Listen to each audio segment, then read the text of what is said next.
Peoples party کو اس چیز پہ سوچنا چاہیے۔ اچھا سر، یہ بتائیں کہ ابھی جو موجودہ حکومت ہے اور وہ کیا آنے والے جو الیکشن ہیں ان کی ڈیٹ اناؤنس کر سکتی ہے؟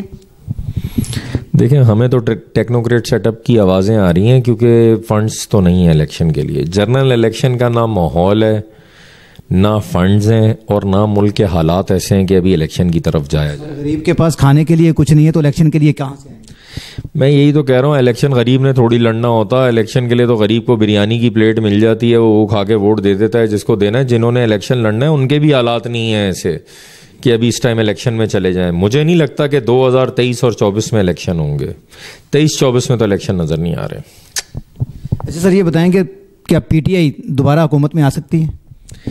دیکھیں، اس ملک میں کچھ بھی ہو سکتا ہے۔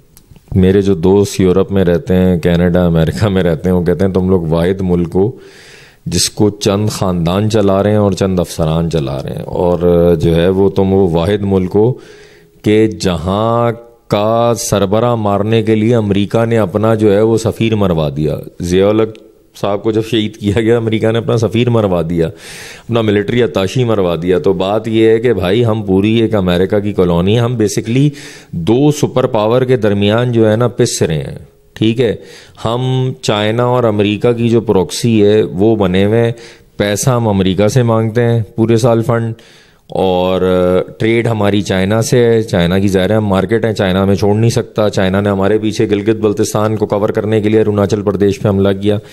تو ہم بیسکلی دو سپر پاورز کے درمیان پس رہے ہیں، اور ایسے ہی چلے گا گلشن کا کاروبار۔ اب جس میں جو بچ گیا، جو نکل گیا وہ نکل گیا۔ اب یوکرین ہے، یوکرین جو ہے وہ کس وجہ سے پسا ہے؟ امریکہ اس کو شور کرتا رہا ایٹامک وار ہیڈز لگاؤ سرحد پہ، کوئی نہیں ہے، نیٹو پیچھے کھڑا ہوا ہے، نیٹو پیچھے کھڑا ہوا ہے۔ کیا نیٹو پیچھے کھڑا ہے؟ کیا حال کیا زیلنسکی نے اپنی قوم کا؟ کہاں یوکرینی کیا حشر ہو گیا یوکرین کا؟ آپ دیکھیں، شام سے زیادہ بدتر ہو گیا۔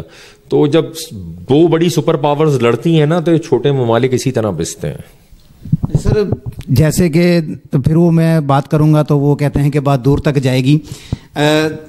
زمینوں کے کاروبار میں جیسے لینڈ مافیا ہے تو ان کے اوپر سندھ حکومت کی سرپرستی ہے، ٹھیک ہے۔ کراچی کا سب سے بڑا مسئلہ ہے کہ اگر کوئی بھی کسی کی زمین پر بھی اگر قبضہ ہو جاتا ہے اور وہ اداروں میں اور عدالتوں میں سوائے دھکے کھانے کے اور اس کے پاس کچھ نہیں بچتا۔ یا تو جتنا بھی بڑا پلاٹ ہوگا اس کے اوپر یا تو کسی سیاسی کا ہاتھ ہوگا، ٹھیک ہے، اس کے قبضہ کروانے میں۔ تو اس کے لیے جو ہے قانون سازی کیسی ہونی چاہیے کہ ایک غریب کو اس کے در پر انصاف دیا جائے؟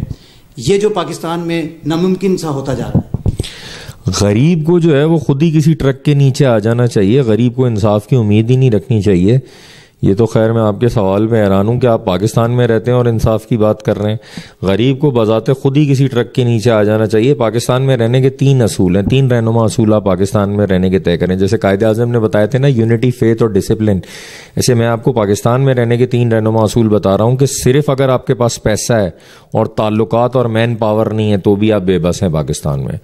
صرف پیسہ اور تعلقات ہیں اور افرادی قوت نہیں ہے تو بھی آپ بیکار ہیں پاکستان میں، آپ جینے کا آپ کو کوئی حق نہیں ہے۔